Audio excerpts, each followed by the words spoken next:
Ia duduk berdiri di depan tumpukan kertas bekas yang perlahan lenyap di telan api. Aku lelaki yang tak bisa menolak semua keinginannya, apapun itu. Selagi aku mampu, aku pasti melakukannya. Entah sejak kapan aku mulai seperti ini, yang pasti sejak ia sering, bahkan sebelum ia disakiti kekasihnya, ia selalu memilihku untuk menjadi lelaki yang menemaninya menangis.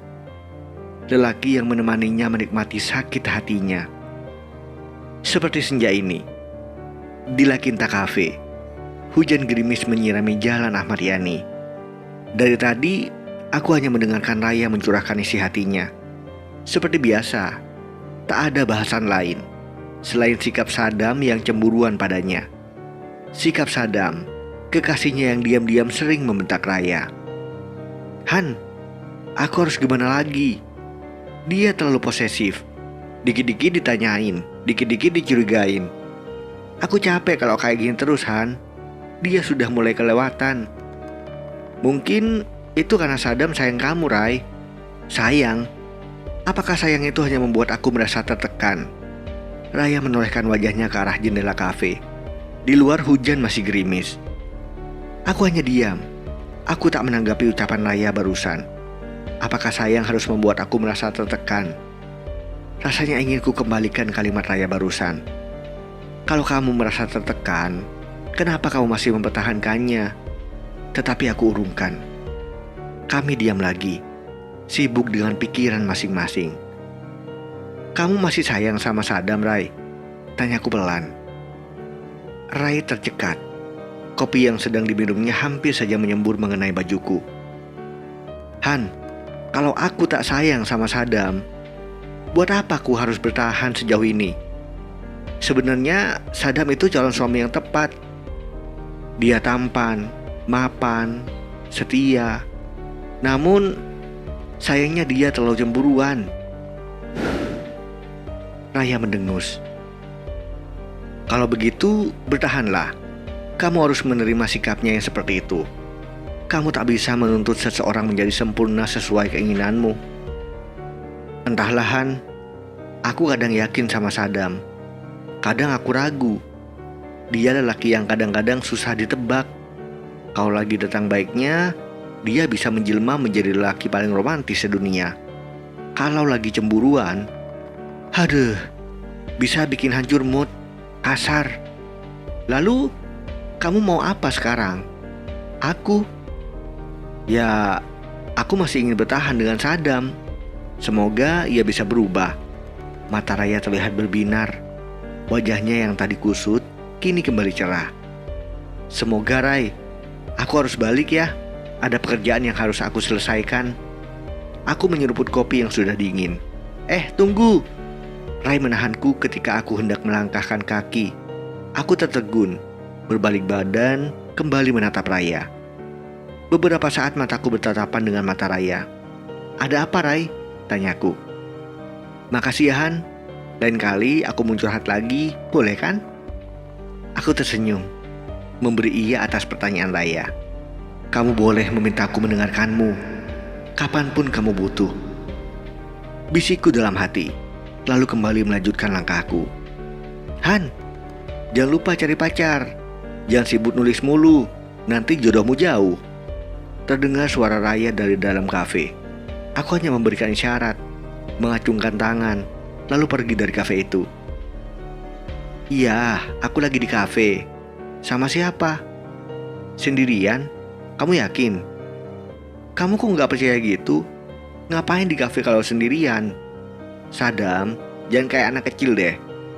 Tunggu di sana, sebentar lagi aku jemput." "Iya, hati-hati." Wajah Raya kembali cemberut.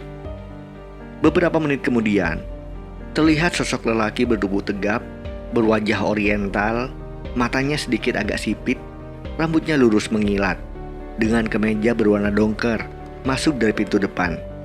Ia menghampiri Raya. Matanya menatap ke arah sekeliling ruangan kafe. Entah apa yang ada di pikirannya. Sebelum akhirnya ia menatap Raya dalam-dalam. "Kamu yakin sendirian?" Matanya terlihat memendam sesuatu. "Kamu lihat kan, aku sendiri?" Raya membalas dengan ucapan pelan. Ia merasa ada yang mulai tidak beres. "Raya, kamu pikir aku bodoh? Kamu bersama siapa?" "Aku sendiri." "Lalu, itu bekas cangkir kopi siapa?" Sadam menunjuk kopi bekas minuman Han. Itu kopi Han. Tadi dia kebetulan nulis di sini. Kebetulan juga aku datang dan kami duduk satu meja."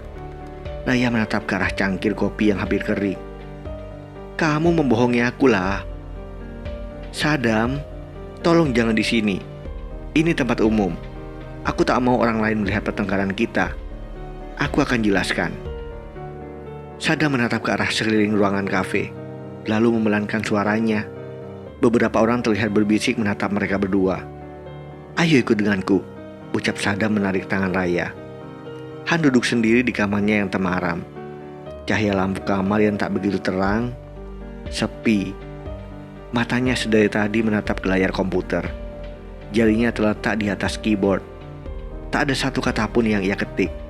Sudah 30 menit ia menatap kosong layar komputer. Di kepalanya berpendar ingatan masa kecilnya. Ingatan yang datang seiring senyum lucu Raya waktu itu. "Nanti kalau sudah gede, kamu mau jadi apa, Rai?" "Aku ingin jadi model. Aku ingin jadi orang kaya. Bisa beli apa saja yang aku suka. Aku mau beli pesawat, beli rumah, beli yang banyak pokoknya." Ucapmu tak henti. Aku hanya tersenyum. "Kamu?" tanya Raya menatap mata. Mata yang dari dulu hingga kini selalu membuatku tenang. Kadang juga membuatku merasa sakit saat mata itu menangis karena hatimu pedih. Aku ingin jadi..." Aku diam. Aku bahkan tak tahu aku mau jadi apa. "Kamu jadi sahabat aku aja. Nanti aku beliin kamu mainan dengan uang aku." Gak mainan deh. Aku beliin mobil ya." "Mobil?" Ucapmu polos. Aku hanya tersenyum lalu menganggukkan kepala. Kamu mengaitkan kelingkingmu padaku. Aku balas. "Janji?" "Ya, janji." Tiba-tiba suara ibu membuyarkan lawunanku. "Hendy, kesini. Makanan sudah mama siapkan." "Iya, Mah." Aku keluar meninggalkan komputer yang masih saja menyala, membiarkan wajahmu dengan senyum manis itu terpajang di monitor komputerku. Di rumahku meja makan selain tempat santap keluarga, juga tempat diskusi beberapa hal yang sudah dianggap penting. Karena hanya pada saat itu, aku dan yang lain berkumpul. Siang hari, ibu dan ayah bekerja di luar. Adikku Pilah juga sekolah. "Kamu mau melamar kerja di mana?" Ayah membuka pembicaraan setelah makan malam selesai. Ibu terlihat membereskan wajan dan piring bekas makan kami, dibantu sama Pilah. "Belum kepikiran ya, masih nunggu yang pas." "Kamu mau kerjaan seperti apa? Kalau nunggu-nunggu terus, nanti usiamu terus bertambah." "Aku sedang nulis novel," jawabku spontan. Aku tahu jawabanku tak akan berarti apa-apa. Dalam keluargaku, penulis bukanlah pekerjaan, hanya bisa dilakukan sebagai hobi. Ayah menggelengkan kepala, lalu membuka pisang yang ada di atas meja. Pilah dan ibu bergabung ke meja makan. Ibu menatapku dalam. Aku merasa nyaman dengan tatapan ibu, sekaligus merasa bersalah. Sebagai anak lelaki yang diharapkan, aku harusnya menuruti keinginan ayah, bekerja di sebuah perusahaan besar, dan membuat keluargaku bangga. "Kamu masih memikirkan perempuan itu?" tanya ibu. Ayah pergi meninggalkan meja makan. Jika ibu sudah bicara seperti itu, entah kenapa ayah selalu seperti tak ingin tahu apa yang sedang terjadi. Aku hanya diam, tak banyak bicara. Ibu menatapku penuh kasih. Aku bisa merasakannya. Pilah, adikku, juga menatapku, seperti seorang yang sedang menunggu kepastian dariku. Entahlah, Ma. Aku tak tahu bagaimana perasaanku padanya. Aku menunduk. "Kamu harus belajar melupakannya. Jangan biarkan hidupmu berantakan karena perempuan." "Raya, bukan untukmu. Kamu hanya cocok sebagai sahabatnya, bukan untuk pendamping hidupnya." "Iya, Ma. Aku pasti mencoba. Oh iya, kemarin aku sudah mengirim naskah ke penerbit. Sekarang sedang menulis naskah baru. Doakan ya, Ma, biar keterima dan terbit." Iya, Mama selalu doakan. Kisah patah hati kakak itu ya? Sela Pila. Dia memang tahu segala hal yang aku tulis. Heh, sok tahu kamu. Itu hanya karangan. Lah, kok jadi berdebat? Sudah, Mama ke kamar dulu. Aku menyandarkan diri ke punggung kursi, menikmati suasana malam yang semakin hening. Tak ada suara sedikit pun. Ibu, ayah, dan Pila sepertinya sudah terlelap. Aku tatap foto Raya, seseorang yang kukagumi dari kecil. Entah kenapa sejak 2 tahun terakhir rasa kagum itu berubah menjadi perasaan yang tak bisa kujelaskan. Aku merasa sakit saat Raya disakiti kekasihnya. Aku merasa bahagia saat Raya bisa tersenyum lepas di hadapanku. Namun bodohnya, aku tak pernah bisa menunjukkan pada Raya. Aku hanya bisa menjadi seseorang yang mendengarkan ia bercerita sepanjang hari tentang semua permasalahan yang ia hadapi. Kadang aku berpikir, apakah aku hanya pantas menjadi tempat curhat Raya? Entahlah. Hujan semakin lebat, mengembun hingga kaca jendelanya. Raya menatap foto-fotonya bersama Sadam. Foto-foto mesra yang terkungkung figura berbentuk hati. Betapa ia pernah bahagia saat itu. Saat Sadam tak seperti yang sekarang. Tak pernah emosian, selalu bersikap manis padanya. Namun kini, ia bahkan melihat Sadam berbeda 180 derajat. Sadam mulai cemburuan, kasar, dan tak jarang membentaknya di depan orang ramai. Hujan semakin lebat. Mata Raya tertuju pada figura yang lainnya. Figura yang terletak di sudut meja belajarnya. Foto anak kecil, perempuan, dan seorang anak lelaki sedang tertawa riang di sana. Fotonya bersama Hendy. Sewaktu mereka masih berumur 6 tahun. Masih polos dan belum pernah merasakan patah hati. Raya belum pernah merasakan perlakuan kasar seorang laki-laki. Raya rindu momen itu. Ia rindu suasana bersama Hendy saat mereka berburu capung di halaman belakang rumah Raya. Saat Raya mengajukan semua cita-citanya pada Hendy, dan Hendy selalu mendengarkannya sepenuh hati. Juga suatu ketika saat Dito, teman sekolah mereka, menjahati Raya, Hendy lah yang membela. Meski akhirnya Hendy menjadi bulan-bulanan Dito dan teman-temannya. Hendy tersenyum pada Raya, seolah ia tak apa-apa. Baju aku hanya kotor, nanti bisa dicuci lagi, ucap Hendy saat Raya melihatnya khawatir. Raya rindu semua hal yang pernah membuatnya menjadi gadis paling bahagia di dunia. Rindu masa-masa kecil bersama Hendy. Lama Raya terdiam menatap layar ponselnya. Berkali-kali ia ketik nomor ponsel Hendy. Berkali-kali juga ia akhirnya mengurungkan niatnya. Saya tak boleh mempermainkan perasaan Hendy. Biarlah ia hidup dalam mimpinya. Mimpi saya tak sama dengannya, Raya membatin. Bulan berlalu begitu saja, memutar waktu pada ke sebuah dimensi. Perlakuan Sadam yang kasar tak membuat Raya mundur untuk menerima pinangan Sadam sebulan yang lalu. Sadam memintanya untuk menjadi istrinya. Raya pun menerima pinangan itu.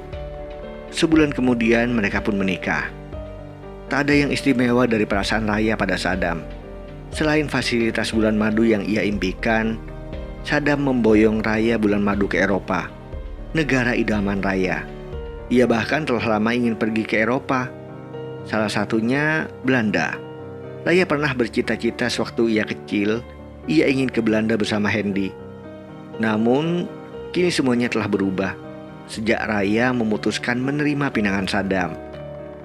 Sejak saat itu, ia harus mematuhi segala aturan yang dibuat Sadam, termasuk memutuskan komunikasi dengan Hendy. Bahkan beberapa benda kenangan Raya dan Hendy sewaktu kecil dibakar oleh Sadam. Ia tak ingin Raya hidup dalam kenangan bersama Hendy. Sadam percaya, dengan membakar benda-benda kenangan Raya dengan Hendy, ia bisa membakar kenangan yang ada di dalamnya. Setelah menjadi istri Sadam, Raya mulai dibatasi keluar rumah. Bahkan ia harus melapor ingin bertemu dengan siapa saja. Sadam memang orang yang terlalu posesif. Ia takut Raya berpaling pada orang lain, pada Hendy. Sadam adalah orang yang sibuk kerja. Ia seorang pekerja keras. Ia jarang di rumah. Yang ada di otak Sadam hanya bagaimana ia bisa mencari uang sebanyak mungkin dan membeli kebahagiaan dengan uang yang ia punya. Seperti yang selama ini ia lakukan. Ia memanjakan Raya dengan harta yang ia punya. Dan Raya suka hal itu. Bukankah itu yang dicari Raya selama ini? Bagaimana bisa hidup mewah, memiliki suami yang kaya raya? Semua itu dimiliki oleh Saddam. 3 bulan berlangsung pernikahan Saddam dan Raya. Saddam semakin tak bisa mengendalikan emosinya. Kadang ia melakukan kekerasan fisik pada Raya. Beruntung, belakangan ia tahu Raya sedang hamil anak pertamanya. Ia sedikit mengurangi emosinya, walau tak bisa menghentikannya. Suatu sore, hujan turun membasahi bumi. Embun membias ke kaca jendela. Raya duduk di balkon rumahnya, menikmati secangkir teh hangat, membaca sebuah surat yang diantarkan Pila, adik Hendy. Pila yang datang saat Saddam tak di rumah. Dalam waktu yang singkat, Pila memberikan secari kertas yang ia temukan di dalam buku harian Hendy. Lama Raya diam, memahami kenapa kenyataan jadi seperlik ini. Hingga akhirnya hujan turun semakin deras. Ada rasa sesak yang tiba-tiba menyeruak di ulu hatinya. Matanya tiba-tiba memanas, melahirkan getir di hati. Segala ingatan yang kembali hadir seketika. Beberapa tahun lalu, saat ia menceritakan apa saja pada Hendy. Saat Hendy begitu antusias mendengar ceritanya. Dan ia mulai mengerti apa yang disimpan Hendy selama ini. Rasanya sakit. Aku memang bodoh, membiarkan orang yang kusayangi pergi bersama orang lain. Aku memang bodoh, tak berusaha membuat diriku menjadi pantas untuknya.